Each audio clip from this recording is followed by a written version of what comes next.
thank you everyone for joining. I am Neil Shah, Director of Content at Edison.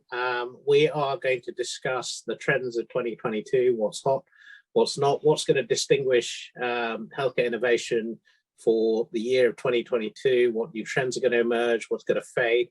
I've got a great panel who's going to help us talk through the topics. We hope we're going to have some time for questions towards the end, and there's a facility for you to submit your questions, so please do ask the panel. Let me introduce the panel. I'm actually going to get them to introduce themselves, starting with Jennifer. Jennifer, your fund's an early stage venture fund. Tell us a little bit about yourself, Silicon Valley Bank, and the fund. Great. Thanks so much, Neil. And thanks to the hosts from Edison for putting this together today. I'm Jennifer Friel-Goldstein. I'm a managing partner at SVB Capital, which is the asset management division of Silicon Valley Bank. I've been here for 10 years. Maybe I'll start by saying that I started as a scientist, like many of us, left the bench to go into finance. I've worn just about every capital hat at this stage of my career, I think. And joined SVB 10 years ago, was part of that healthcare franchise that has grown over the last decade. And then our most recent endeavor is to add healthcare as one of our verticals here at SVB Capital, with a direct equity fund focused on early stage venture. And I'm based in the Bay Area. Thanks, Jennifer. Gareth, if I could get you to do the same. Sure. Hi, Neil, and hello, everyone. So I'm based in London at Polar Capital. I head up the healthcare team. We run a number of funds investing in healthcare and biotech, assets of approximately $4.5 billion, all long only, as I said, investing globally in all parts of healthcare. Thank you very much. And last and certainly not least, delighted to have Tom here. Tom, perhaps you could introduce yourself and Sofinova.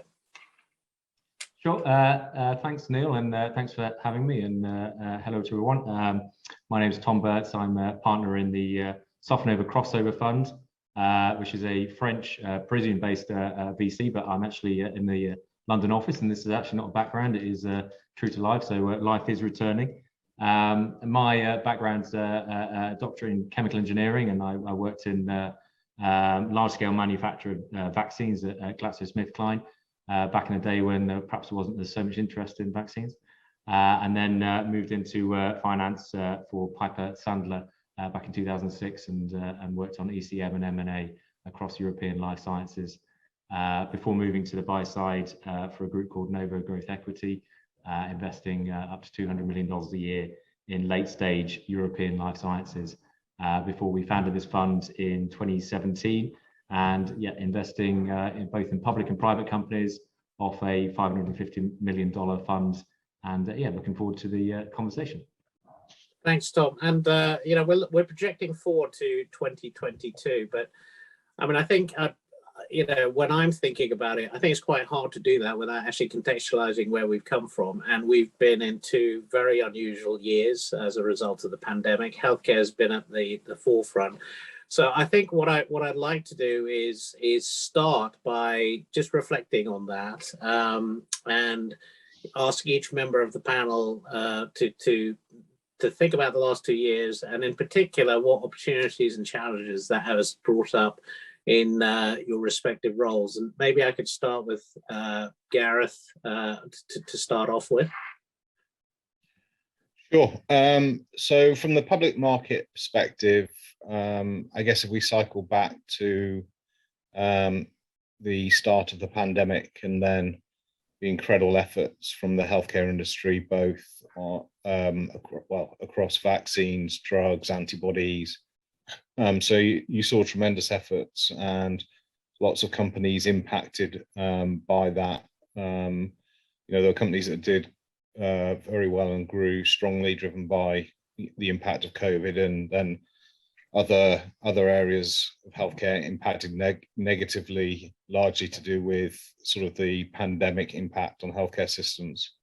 You saw in 2020, when there was an incredible amount of stimulus put into the system both from a sort of monetary policy and federal policy across the world, that really sort of brought in an incredible amount of liquidity, and you had huge stock price performance from some of the sort of racier areas of healthcare. So small biotech, digital health, genomics, sequencing, CRISPR, gene therapy. These are just some of the buzzwords that have been around. That really peaked out at the end of during Q1 of last year. And then for the small mid-sized companies, particularly the, as I say, sort of racier or more speculative, more highly valued companies in those areas that I've mentioned, they've really struggled. And then, now looking at sort of the start of this year, that's kind of an underestimate. Those areas they're down from their highs 50, 60, 70%. So from the highs, it's been really, really tough. But healthcare, on a fundamental level, is in a really, really strong position. Utilization in many areas is still below the start of the pandemic. So fundamentally, if we do see a better situation with COVID, and hopefully that is the case this year, then you may see utilization pick up significantly. But the sort of the development stage companies, small and mid cap, those areas that also received a lot of funding in 2020, 2021 with I think it was about 150 IPOs in the US and biotech alone. They're in a much more challenging position now. So I think that's a really interesting area to focus on in terms of the outlook for 22. Thanks, Gareth. And Tom, I guess, given the active IPO market, you're in a crossover fund, I'm sure you saw plenty of activity. Maybe reflect back on the last 2 years and challenges and opportunities that sort of came across your desk. Yeah, sure. I mean, certainly it's really enthralling to see the numbers. I mean, just to put them in context, I mean, the past 2 years, I think the numbers are $70 billion raised just in IPO for healthcare companies. And you add up the same numbers from 2010 to the previous 10 years, and that's roughly the same. So to put it in context, the past 2 years, companies have raised the same amount of capital as they did over the previous 10 years. So with that, as Gareth alludes to, I mean, there has been that. I mean, you can call it oversupply, but there has been that easy availability of capital. I mean, Gareth again will likely talk to the macro far more eloquently than I will. But now with potential for rising interest rates, that is has come off, and I can't imagine that 2022 is going to see anywhere like the numbers in terms of touchable number of deals, in terms of 150 just quoted. You can perhaps take that down substantially, and also drop the $34 billion of capital raised by IPO again also. So the question then is, I mean, I don't think the IPO window is going to close like it has done in previous cycles. That was always when the sector was perhaps more immature. It is fair to say that biotech is now a fully mature sector, and I don't think generalist investors can ignore or afford to ignore biotech. But there will be some retrenchment in IPOs. That goes without saying. And from the likes of the crossover investors, you've already seen that. They will be reserving capital to support their existing investments, and certainly as Gareth just mentioned, there is value to be had on the public markets already, and we've got some very interesting companies trading at or near cash. Then the question between judging that or a new IPO, the equations are easier to solve. So I think it's just the numbers, broadly speaking, are quite self-evident. Okay, and Jennifer, your thoughts? I think looking back, I think everyone here has ridden through at least 2 cycles before, where we are today, and the fundamentals of the sector look different to me, at least, from where we were about 10 years ago when we had a valuation reset with some of these companies in the public markets. We have more permanent capital in every life stage for healthcare and life sciences now than we did when the sector was less mature, as was referenced. And so I think you will start to see some really interesting structures evolve in the public markets. You've got preclinical stories, a lot of them that went public. And we know that preclinical science fails, right? Not all of these companies are going to move all of those assets through to their logical next value inflection points, but they're sitting on cash. often a lot of cash. And so that creates really interesting opportunities for combinations of companies, reverse mergers. I think we could see the return of the pipe or the VIPE, as we used to call them, where venture funds are coming into public stories because there are arbitrage opportunities there. So I think it's a really exciting time, honestly, as a deal maker and somebody who is looking forward at not just the horse trading that happens between companies and capital stacks, but the sheer volume of innovation that we've seen. I mean, most of the companies that have gone out, we referenced, I think the number was closer to 170 IPOs in the United States in this sector. Nearly all of those were incredibly high growth, high innovation, high science stories in new modalities and new areas of white space in science. And that is fundamentally different than where we've ever been in this sector. So there is plenty of opportunity and plenty of cash. And so, the flows of that cash may look a little different in terms of who ends up where, but I think the fundamentals are still really strong. Obviously, still a lot of unmet medical need. And the innovation that's coming in the form of technology and new delivery solutions means we just have new ways to tackle health problems that we didn't have before. So I think the future looks pretty bright, whether you're on the capital side, the private side, the public side, or the innovation side, because there are just so many ways for this part of the economy to continue to expand. Thanks. And look, I mean, and I think, so let me summarize that as, very active. You could debate whether you call it an overheated market over the last 18 months, big flows of capital coming into the healthcare sector, throwing up some valuation challenges in certain areas, but at the same time funding, a record number of companies. And Jennifer, very interesting to hear your sort of perspective that these are very innovative companies, and perhaps it's going to open up new opportunities. If I reflect on how we've started the year, clearly there is the tightening cycle that everyone's looking at. We talk to fund managers who are trying to avoid things where you're not seeing cash flows near term, etc. And you've alluded to the fact that it's going to be a less active market from the IPO sort of perspective. Are you going to see a different type of company coming to market, a more mature company coming to market? And is that where we're going to see IPOs in life sciences? And then perhaps I could ask, particularly with Tom and Jennifer on the panel, for life sciences companies who are seeking capital, some of the alternative sources of capital that they should be thinking about. Tom, you want to start? Certainly. I think. Jennifer suggested. There has been the 150 IPOs. I think 30 of them were preclinical. I think generally speaking, it's not proven, but in the aftermarket with fewer catalysts to drive the aftermarket share price, there'll be less interest in those sort of candidates. You'd imagine, just sort of corporate finance 101. So you can imagine those 30 IPOs of preclinical companies would unlikely be happening now, for example. But I don't disagree with the comments raised by Jennifer that it is a very exciting time. The healthcare is needed more than ever, and it has proven itself undoubtedly over the past 2 years.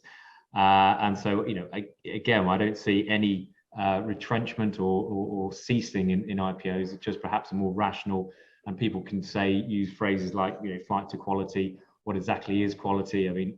Yes, you could argue that nearer term cash flows become more logical in a higher rate environment. And so potentially, yes, you'd see more of those players, so later stage, early commercial. Just on the comment of the capital, we as crossover funds, and companies themselves, anybody's dollar's the same.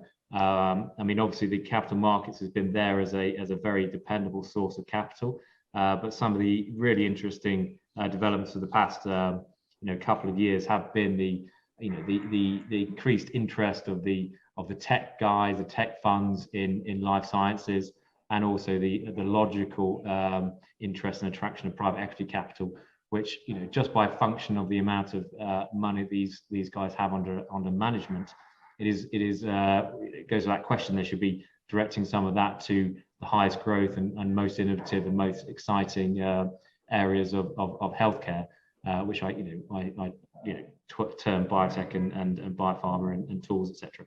So yeah, I think it's just to reiterate Jennifer's enthusiasm. Absolutely, we are very excited and really keen to see the development of new models. And as always, I think capital will be continued to be attracted to this area. It may be slightly more nuanced from the public side, but equally there'll be more activity from the more established private players. Jennifer, I mean, I think you alluded to the fact that venture, it's an exciting time for venture. Venture brings a different source of capital. What would you say in terms of, for a company that's thinking of looking for financing, where should they be looking for that in a tougher public market environment to list? Yeah, I spent a lot of time with early stage innovators, but because of where Silicon Valley Bank sits, obviously we see the full capital growth arc of these companies from pre-Series A to IPO and beyond. A lot of our big corp finance clients are buying our small venture-backed companies. So we sort of sit right in the middle of that ecosystem. And I go back to one of my earlier comments, is just the industry is more mature now. We have more sophisticated capital tools available to fund a sector which historically didn't fit well with a lot of capital tools that relied on cash flow as their underlying premise for how decisions were made. So I take a look at just debt, the leverage piece of what Silicon Valley Bank provides. SVB for a long time was one of the few players that provided leverage to cash burning life science companies. Now there are lots of companies that provide leverage. You have to be very careful about how you lever an early stage non-cash flowing company. But if you're working with sophisticated players that know how to do it, it can be a great capital tool to supplement a traditional equity story. I think we'll go back to seeing more of the what I refer to as the third wave of venture, rather than building all of these individual standalone entities, more of the model where you have shared distributed resources with a team at the top and lots of subcos underneath that are more asset centric. The industry was moving in that direction before the flurry of all this activity over the last, I'd say, 3 or 4 years, because it's more capitally efficient. We will probably see that reemerge as a model of favor. It's also a really good way to get private equity and folks that have trouble writing a small dollar check into early innovation into the space, because those generally require a lot of capital to get going, but have lots of shots on goal. So if you're an early stage company looking for money, I think make sure you are getting good advice from someone who can point you to the right list of names of people that look at early stage. Not everybody looks at every early stage, and that's very important. And then some of the players who look at early stage only look at early stage in certain markets. So the crossover funds, are really excited often about Series A's and B's because there's the potential to get those companies public. When that starts to shift, a lot of their attention may be on later stage, more developed stories. They may not really be looking at preclinical stories anymore. And so getting advice from someone whose job it is to monitor who the players are and what their focus areas are and where they are in their own fundraising cycle is really probably the best advice I can give you, because so many entrepreneurs take a ton of meetings, but they're taking meetings with people who ultimately aren't in the strike zone for who could write them a check. And so it's really about trying to be, do that homework up front. So you're spending your time with the people that are most likely to be the types of folks that could help you get going. Gareth, if I could bring you in on that, just to think a little bit about Big Pharma's position the year ahead. You've seen things like GSK, looking to divest its consumer arm, and there's inflows of money coming into, big pharma companies. Are they going to, and Tom touched on the fact that, there's M&A to be done in the sector. Is Big Pharma going to be active in sort of supporting capital needs for the life sciences sector for 2022? Yeah, I mean, if you look at what's happened, just in the IPOs to reflect sort of what's happened in the public markets, let's just focus on biotech, small pharma. I mean, pretty much, apart from a handful, all of them are below issue price. So that have IPO over the last 18 months. And, my view, I'm a lot more cautious. I think the IPO window effectively shuts mid-November, and I'm just taking it from my attitude of whether I'm going to look at an IPO and also what I see other public investors doing. So I think it would be, as a public market investor, it would be exciting to get a bit of support for valuations down here with some M&A. Johnson & Johnson and Abbott have just reported fourth quarter earnings. During conference calls, they've both highlighted their interest in M&A, with valuations having come down. I mean, Abbott's, more medtech diagnostic focused. So I would have thought versus obviously 12 months ago, there's probably going to be a lot more appetite. We're well aware that pharma, large bio, they supplement their internal R&D with M&A and partnerships. So, it would help maybe limit downside to a little bit in terms of, what the sector's facing in the stock market right now. And, again, 12 months ago, very, very high valuation, the ability to access capital was great. That's completely turned on its head now. Yeah. And so I think it's going to be much tougher public market. So yeah, I think, that will be really important for 22. And also, thinking about 23, when these public companies are going to need to, that are already listed, are going to need to raise capital again. Okay, and look, I mean, we're trying to. I think the capital backdrop is important to cover off, because we are trying to work out, what's going to be interesting for people in 2022. I know some of you are not thematically driven, but I wanted to give you each an opportunity to think about, 2 or 3 areas that you think are going to become interesting or stand out in 2022, and why. So maybe Gareth, I could sort of continue with you, because you are looking at. You pointed out areas that were overheated. Perhaps there are areas that have been neglected. Is there anything that you're particularly focused on for 2022 that you think is going to be interesting? Yeah, I think the challenge with the big wave of IPOs in the last 18 months is a tremendous amount has been focused in a small number of areas. So oncology is a huge area of focus. And the big difference with this cycle versus, say, post 2008, and if you look sort of, pre 2000, then 2003 to 2007, is you've had so many companies launch going after the same targets. So, I'm aware of at least 12 companies with cell therapy going after BCMA, for example. Now, not all of those are public, but it's the oncology, there's hyper competition. So it's an area that we're trying to be very selective on. We still think there's opportunities. So we're excited about, on a 5-year view, which is obviously not just focused on 22, about things like cell therapy, gene therapy, CRISPR. We think they'll come, but they're going to struggle for the next few years as they try and mature. But the one area I have sort of a real passion about and hope for is in the area of central nervous system diseases. So, anything stretching from migraine, depression, Alzheimer's, and obviously CNS is an incredibly tough area. You've seen some of the big pharma companies actually come out of those areas. I think if you're able to get something through clinical trials and to the market, you can be very successful commercially because of the unmet need.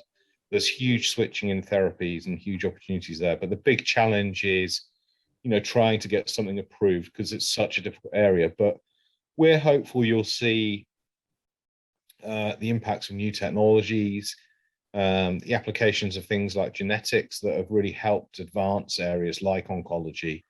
If they could be applied to CNS diseases, that would be super exciting. And Alzheimer's is obviously the huge one. I'm sure we've all been impacted by that.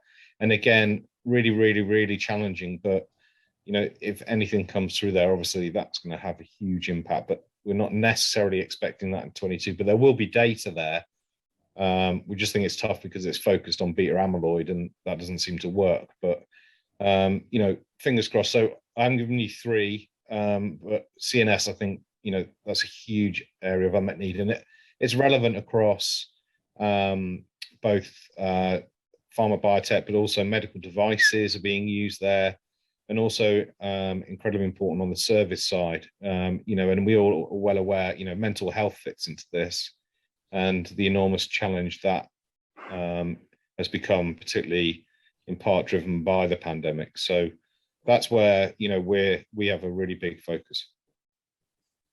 Tom, areas for you that you're, when we talked earlier, you did say that, there's so many opportunities there, etc. Themes don't matter. You are picking up cash companies that are trading, below cash in some instances. But are there sort of areas that excite you from an innovation perspective you think are really going to come to the fore this year? Yeah, sure. I think the comment was that it's hard to be thematic when you're looking at the sort of XBI sort of being underperforming the S&P by 50%. You're there almost going, well, everything's cheap on that metric. But obviously that's not rising tide lifts all ships. But on a specific basis, that I totally agree with Gareth. CNS has always been an area of incredible interest given the huge unmet need. It's encouraging to see on the private side the amount of financing since 2019 is 7-fold higher. And so there it is, obviously from smaller numbers, it is moving in the right direction. And obviously as later stage guys, we'd hope that those dollars that have been directed on the earlier stage percolate down towards the later stage. So we'll see more in the CNS. One area that I always bang on about, and it's perhaps because my background is more in the manufacturing field, but is manufacturing for years and years was always the unloved sort of area of biopharm. Almost like the afterthought, with clinical trials done, oh, should we have a look at manufacturing? I think if anything that COVID has shown is that you can't make vaccines in Eppendorfs, and even though there's some very clever science done to design the vaccines, actually making the vaccines on a huge level is equally as challenging. So I've always thought that manufacturing is something where there will be increased attention paid to, and that is happening. And you have the benefit from knowing that a lot of the large consolidators in the space have done as well as the big farmers in terms of cash from the pandemic, and they will seek to deploy that into bioprocessing. And so that's always an area of interest. And then obviously this has not come yet as much to the public markets, but the impact of computational biology, AI, whichever terminology you want to use. We know that biology is a complex discipline, but it is underpinned by data. Having better tools to understand biology, either be it in bioprocessing or the more esoteric sort of biology basis, having that data availability and being able to interrogate and really interpret that data is key. And any providers that will help facilitate that are very interesting. So yeah, broadly, it's very broad on the themes when the markets are so low. But yeah, I think going back to Jennifer's point, it is such an interesting area because there are so many new paradigms coming that it's hard to say I prefer this one to that one. But certainly those three resonate with me at the moment. Excellent. And Jennifer, things to add to that list? Well, I don't know. I have to go last because 2 of my 3 have already been mentioned. So I guess I will just continue to reinforce some themes with my first 2. CNS, definitely. I think the ability, as Gareth mentioned, to potentially take some of the ways you think back to oncology when we just sort of threw everything against the wall to see what stuck 20 years ago. We sort of moved away from tumor of origin as the way we classify things and are really getting into the genetic properties of these tumors, has opened up completely new avenues for exploration and treatment. I really hope, just as a scientist, that we get there with CNS and that we start to be able to break down some of these huge disease areas like dementia, Alzheimer's, even some mental health diseases into subpopulations that make it more efficient and easier for us to think about targeted treatment. So I think that is definitely on the horizon.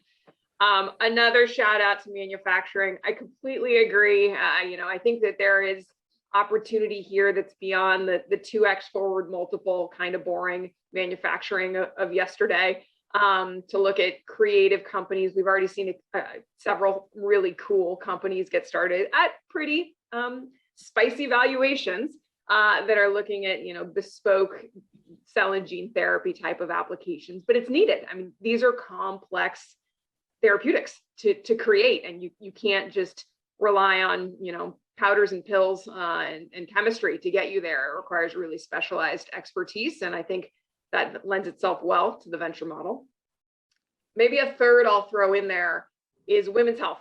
I think that there is still a tremendous opportunity from a market perspective to identify opportunities for innovation, both on the therapeutic side, but also on the medical device side, for diseases that either just affect women or disproportionately affect women and need a different approach. You think about cardiovascular disease and other things. And so that's one that obviously personally I'm very invested in and have spent a lot of time trying to support and look for innovations and entrepreneurs that are specifically working in that space. I think it is vastly underfunded for the disease burden it places on society. So that's another one.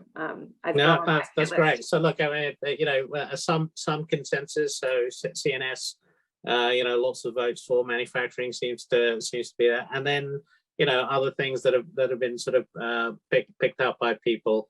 I wonder. I mean, Gareth, but particularly in light of your sort of macro outlook. I wonder, if you could sort of reflect on the fact that actually public health systems have come under quite a lot of pressure, and how would things that bring efficiency into that system benefit for 2022? And we touched on medical adherence as a theme for 2022. Is that something that you're focused on? So yeah, I think I was just trying to think, in terms of sort of new ideas sort of ahead of this call, and who we've been speaking to about different areas. So you've seen a lot of focus on areas like digital health or healthcare IT, and then healthcare service providers. And part of this was stimulated by the pandemic, or we reached an inflection point. So an obvious thing was something like telehealth. At the very basic level, and then we've seen a significant number of listings of primary care providers with much sort of claimed focus on technology having an impact and other such things. But I mean, the big thesis there is more around shifting the delivery of healthcare from the most expensive settings. So if you look, the most expensive is obviously the inpatient hospital, including accident and emergency. So if you can shift the delivery of healthcare to lower cost settings, so things like outpatient care, home care, and all the technologies and products and services around that, I think that's a significant driver. If you think about how much developed markets spend of GDP on healthcare, something has to be done to make that healthcare more efficient. So that's a big focus for 22. And then other areas around that, you've flagged something. It was just something talking to people about sort of healthcare IT and services as well. Something like companies that can actually prove to add real value, where the companies that have listed so far on the healthcare IT side have struggled, would be some things like adherence to medicines. I think that would be very positive. We know it. It's positive for outcomes if patients actually stick to their medications, and service providers that can improve that, I think, would be valuable. Other areas of focus is sort of, the growth in real world data monitoring, sort of, phase 4 efforts by companies, managing that, the sort of data requirements required for regulators, etc. I think those kind of areas are important. So we've just been trying to think about different areas. If companies did come to market and try an IPO, I think it's going to be really challenging for the companies. They have similarities to what's been out there, but there has to be opportunities out there for us that other people will be excited about as well. And so those are the kind of things we've been thinking about. Okay. Sorry, just to pick up on Gareth's point there. I mean, healthcare IT is sort of more out of our camp. I totally agree in what he's saying in terms of delivery of healthcare and the better models for delivery of healthcare. I mean, Softenover is setting up a digital healthcare fund specifically to address these issues. Unfortunately, it's less so in our camp, so I can't really talk about it as much in detail. But we know that in a world where we're coming post-pandemic, there's long COVID. There is a huge backlog of patients waiting to be seen by the NHS. Better delivery models, as Gareth describes, are certainly an area of interest, and that's why we're certainly interested in healthcare IT as a firm. Thanks, Tom. And we are getting questions coming in. And I just want to remind everyone that, look, if you, as we're sort of coming up to the end, if there's anything you want to ask the panel, please do take a moment to just pop a question into the system. I am monitoring that. If my background was dropped, what you'd see is a series of screens behind me. They're not my screens, they're my wife's screens. They're all radiology screens, which she does remotely from home. And it's interesting being married to someone from the medical profession and just how much of a focus AI is in radiology. Tom, I think you touched on that in terms of it's an area that's starting to. I just wanted to understand: has it made an impact, or is it way too early? And how long do you think it's going to be before you actually really start to see it making an impact in the life sciences sector? Yeah, I mean, I can provide the commentary I know. I mean, obviously, we've seen a lot of AI as applied to patient records and perhaps in small molecule discovery. I mean, we are investors in a small molecule company, Redex, and to be honest, in small molecule chemistry, they use whatever tool is the best. So they will use computational chemistry if it's deemed to be the best, and they will use ligand-based approaches or various approaches which suits that task. So I think in small molecule chemistry there's a lot of excitement. I think you'll find a number of companies who will describe themselves as AI when really they're not, and it is slightly a sort of buzzword and people jumping on when strictly they're not.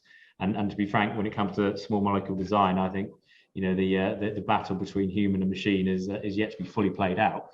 As I say, I've seen the chemists do things that are far and above what an AI platform can do, and because an AI platform can't necessarily think too much outside the box, if that makes sense. But what we are seeing, and we are investors in another company called Synthase, which is a UK company taking the data from bioprocessing. Now we've agreed that manufacturing is a hurdle. This is an area which spins off more data than any patient record, than any small molecule approach is bioprocessing. And yet there's no systematic way of organizing, arranging and codifying that information. That there will be insights to be learned if you could process that gargantuan amount of data. But at the moment, the industry is not there. And considering that 7 out of 10 biggest drugs are biologics, understanding those processes in more depth and more detail becomes paramount. And we know that going forward, it's that cell and gene therapy. Processing is the product. You need to understand your process far more clearly. And that is where we see AI is more about being able to provide the data from which the AI systems can work. But yeah, it's case specific, I suppose I could sum it up in a short phrase. Okay. This is I'm not sure who to direct this to, but we touched a little bit on medical devices. The outlook for 2022 perhaps is more favorable for the medical device companies. Is that a fair statement? I'll jump in. I think device is having a great moment after what was kind of a tough run. You go back I don't know, 5 or 6 years ago, it was still a really long, hard road to pave as a medical device entrepreneur. During the last sort of reshuffle that we talked about, which is 12 years ago, more now. A lot of the traditional device investors didn't make it through that bumpy time, at least in the US, and there was some reshuffling there. But the device investors that stuck with it are tremendously good at what they do. And device performance in the public markets has held up, right? There've been some really good IPOs over the last couple of years. And that asset class has performed pretty well. I think it helps that there's also, they tend to be a little bit later stories when they go public. They tend to be a little bit more traditional in terms of having something to measure on a quarterly basis. So they fit a little better with sort of how generalists evaluate and monitor companies in the public markets, right? But similar to what we're talking about with all these new modalities exploding in therapeutics, there's new white space in device too. I mean, the idea of people talk about med tech and it's a digitally enabled device. Virtually every device is now going to be digitally enabled at some level, except for maybe, the disposable components. Maybe they'll even be digitally enabled. But I think the opportunity to combine technology and classic medical devices, to combine therapeutics with devices, we are seeing, again, science building upon science, and that's just creating novel ways to treat diseases. We talked about CNS. I believe that medical devices have a big role to play in trying to tackle some of these diseases that have been very difficult for us to make much progress in over time. So I, for one, am very excited. I feel like I'm saying I'm excited about everything. I'm not excited about everything, but I am excited about devices, and I am excited about just the sheer volume of innovative science that continues to evolve across all these sectors. Yeah, I mean, Neil, I can follow on from that if you want, if that would be helpful. Yeah, please. I mean, so from the public market perspective, we're really excited, like following on from what Jennifer said about, what's out there, what's hopefully coming. The medtech's been sort of hit, obviously, by the pandemic. The ability to commercialize has been challenged, but we're seeing it, the innovation across the board, from whether it's the dental space to much more sort of complex areas, if you like, cardiovascular, CNS we've mentioned, etc. And we saw some really great IPOs come out, from a company with a technology for very much focused just on bunions, which is actually a massive area, and the current standard treatment is really, really difficult. But there's all sort of exciting companies. The only challenge you sort of had is these companies got very, very expensive. Part of with the money moving into growth stocks, these stocks have been the small mid cap side, not the big and mega caps. That they've been hit very, very hard, but that, I think, they're looking interesting again. They've got long growth runways, valuations are now more reasonable. I think if private companies coming through, they're going to have to attract public market investors, they're going to have to be a lot more realistic on valuation versus, we saw companies at 10, 15, 20, all the way up to 40 times sales. I think we're going to look back on when investors, including us in some cases, were paying incredible price to sales multiples last year as crazy. But things have come down a lot, and sort of you're still getting really healthy growth, but much more attractive valuations. Yeah, and just to comment on that, I mean, a lot of these medical devices can also be elective procedures, and obviously from COVID, we've seen a complete and pretty much cliff fall in the number of elective procedures and in surgeries in general. And I think you've almost got to start from that again, the premise that the world's opening up, there will be more interventions. There's a huge backlog, And so, there's got to be a buying opportunity for medtech going forward. I mean, we're again investors in a Neurostim player called Mainstay Medical, and again, great compelling device for lower back pain. The alternative is opioids, and we know what disasters come with that. So, but getting that device into patients is a small procedure, but it is still a procedure. And until the hospitals open up, then you can't be reliant on that. And so hopefully that will come with in the next few months. There are some questions coming in, so let me just see if I can bring some of those in. I mean, I think we've covered off quite a lot of it in our discussion, but one was around sort of key data points for 2022 that people are looking out for. Are there any big trials, data points that you're sort of focused on, and what would those be? I think if you want me to start, Neil, I can reference the public side. So I think Roche has data for their Alzheimer's drug, which is supposed to be differentiated from Biogen's Aduhelm. So that will be really, really important. That will impact the space. It'll impact Eli Lilly significantly. So let's see what happens there. Not hugely optimistic because of the challenge with that strategy. On the biotech side, there's a number of different data points through the year. I think one of the biggest ones is Alnylam's data in TTR on the cardiovascular trial. So that's going to be hugely important, that readout, I think. And then there's some readouts on gene therapy and some of the depression studies, I think. But I think for pharma, key one, Alzheimer's, and then low expectations. Then Alnylam, pretty optimistic. People have got more nervous because there was a failure of a company called Bridge Bio, different mechanism. So yeah, they're the two. I think they're the two most important for pharma and biotech in 2022. Tom, I'm a generalist, and there's a question that's come in which I'd be curious to understand the answer to. And given your manufacturing background, the question was, what allowed the healthcare industry to manufacture the COVID vaccine at the scale it did, and what does that suggest for the future? Was it organizational? Was it technology? We talk about manufacturing being the unsung hero of COVID. Was there any particular changes, and does that have some implications for the future?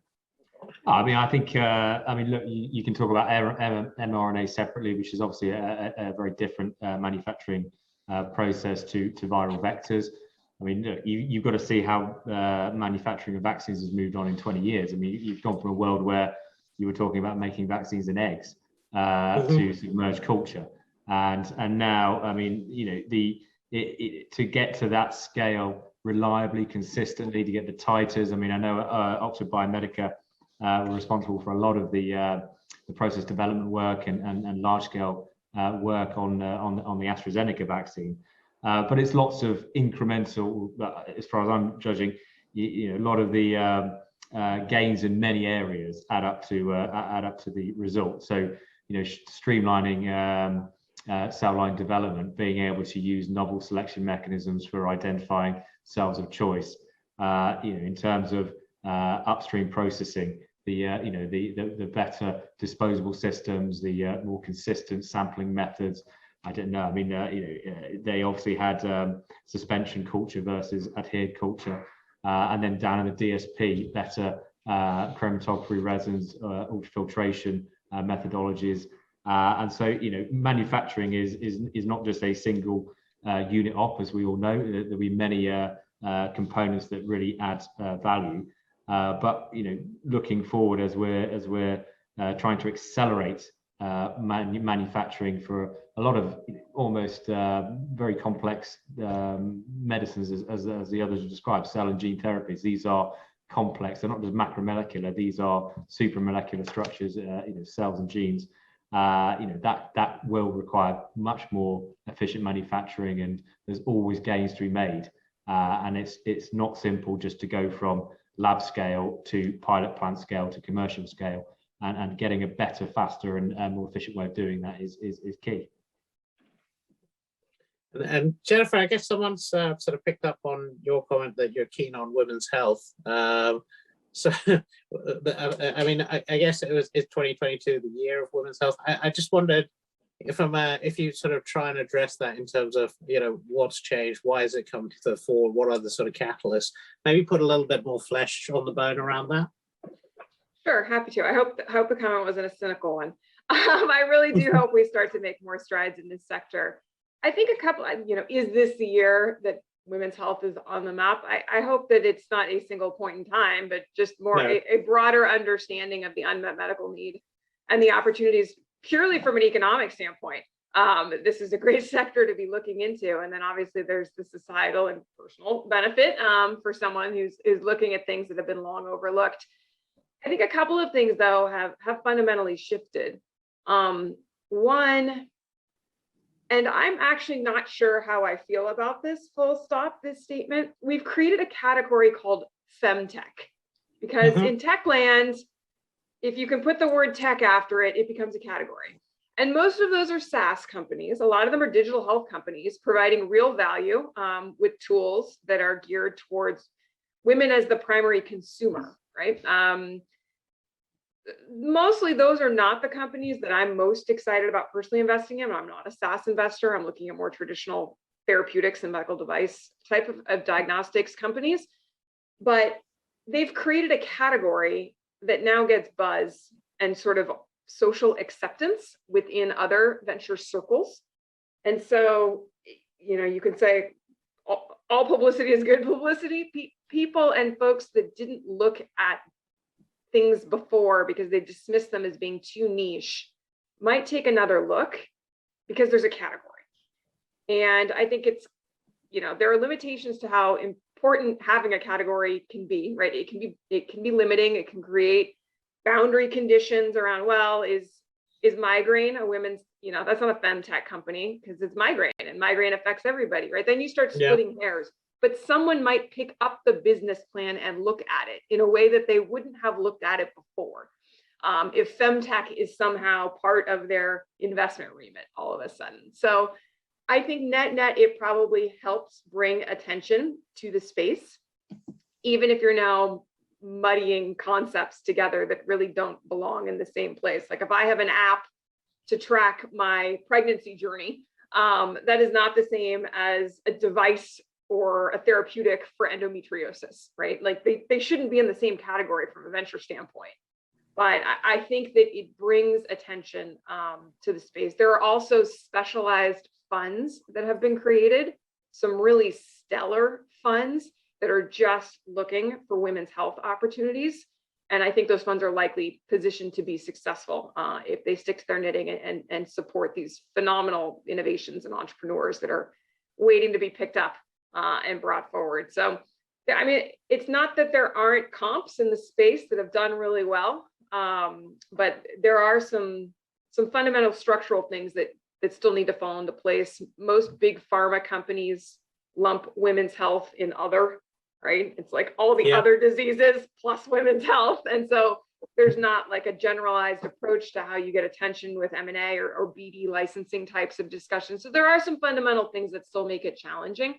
But huge unmet medical need, you know, I think easy coding and ability to pay and get reimbursement and some really novel science means that from where I sit, it's underfunded and there's a huge opportunity set. So I continue to be optimistic that, again, me with everything optimistic, you didn't ask me what I'm not optimistic about, that we will continue to make some strides there. Okay, and now look, I you know, given that I've got you in California and I guess Tom and Gareth on you know, Gareth perhaps slightly more of a global view, but Tom certainly a European view.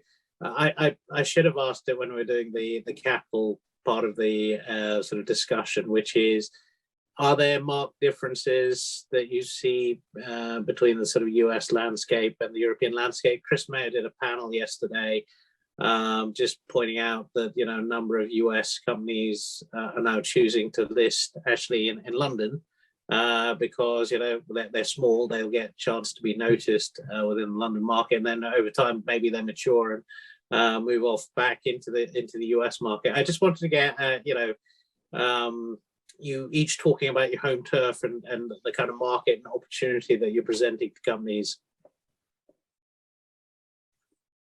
I'm happy to kick off, and I mean, as you say, we're a European focused fund, and I mean, we start off from the premise that the science here is in Europe is equivalent to anything in the US, but there isn't the same supply of capital, or hasn't been historically. That's certainly that applied to the earlier Series A stage, but certainly applied to the later stage, Series B, and sort of proof of concept stage. And so in terms of economics 101, where supply demand, there's less capital chasing deals, the valuations are better, and so it's hard to put a definitive figure on it.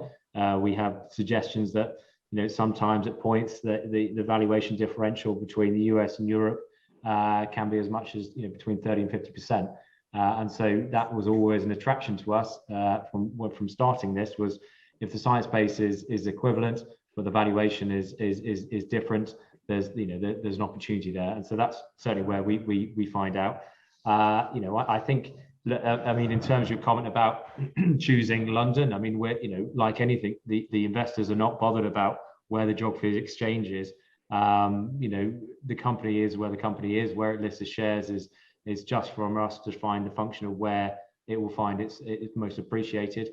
Obviously, for the past few years, that has been NASDAQ because of the deeper pools of capital. Much greater number of specialist investors. That would be where the attention has shifted to. Obviously, we've seen Oxford Nanopore this year, which was well received on the London market. We were investors in a company called Maxite, which was a US business listed in Europe. That has made the transition back, and so there is that ability to move between exchanges. I've got nothing against listing businesses in London, provided you get the valuation, acceptable valuation. So yeah, I mean, capital's a mobile thing, just like the companies can be. But yeah, I mean, fundamentally, from a science basis, we're very encouraged what we see in Europe and the price at which we can found. And Jennifer, I guess US market characterized as a place with deep pools of capital, particularly at the sort of venture stage, so companies stay private for longer. Would you expect that to continue? And given the fact that the fundamentals of healthcare remain robust, you'd still expect that sort of attraction effectively for capital in the US market for healthcare. Yeah, I mean, I think we've got, we look at our UK healthcare team, which covers a lot of Europe for us. It's an extension of our US team. I mean, I think, Tom, you put it nicely, like there is a lot of movement of capital between the regions. There's a lot of movement of talent between the regions. The sheer volume of activity in the United States, though, is just, we're talking about orders of magnitude difference. And so while I think that for certain companies, they are better off, taking advantage of capital that is not US domiciled. If you are a US based company, I think it is hard to have a fundraising strategy that tries to take advantage of just non-domestic capital. So I'm not quite sure if I'm answering your question here, but we do look at ex-US opportunities. We do like for there to be a local sort of domestic partner there on the ground on the capital stack. We really like the idea of, I don't know why, maybe we'll get over that post-COVID, but we always used to say we like the idea of someone being close by in case you needed to swing by and see the management team. Comes a lot harder with travel restrictions and 10-day quarantines if something goes wrong in the company to get on an airplane and go and physically be with the team. Maybe that's starting to change in Zoom time land, but I think there is still something about having that comfort of being a little closer to home. Though we look across the United States for opportunities with our funds here at SVB Capital. So we're not geographically constrained there. And obviously that's a pretty, you can't just pop over if the company is in Chicago or Atlanta or somewhere else. You need to still get on an airplane. And at that point, you might as well just fly to France or England or wherever you need to go, I guess. So we have not been so constrained by borders. And I think to Tom's point, wherever the companies can find the best deal and the best syndicate partners to build with on the capital side, they should go and pursue that. I don't know that I have a strong preference one way or another. Okay, look, and that is great. And unfortunately, we are running out of time. So I'm going to bring it to a close. Let me just sort of conclude by saying, you know, I would hear from this panel that everyone's excited about the opportunities ahead. The reset of the valuations is creating opportunities. I think there were some common themes that you were looking at. CNS is attractive. Manufacturing is attractive. Medical devices is attractive. There's some other areas where, you know, you've got your own sort of favorite areas. You need to possibly be a slightly more mature company for the year ahead than you know, over the last couple of years. So have your data better developed, I guess, would be the sort of piece of advice before you come to market. It's been great to hear your views. So can I just say thank you on behalf of Edison and our partners for your participation. Look forward to hearing your thoughts through the year as well. And we'll certainly track what you're doing over the course of the year. So Gareth, Tom, Jennifer, my thanks, and we'll sign off there. Thank you. Thanks, everyone. See you. Thank you.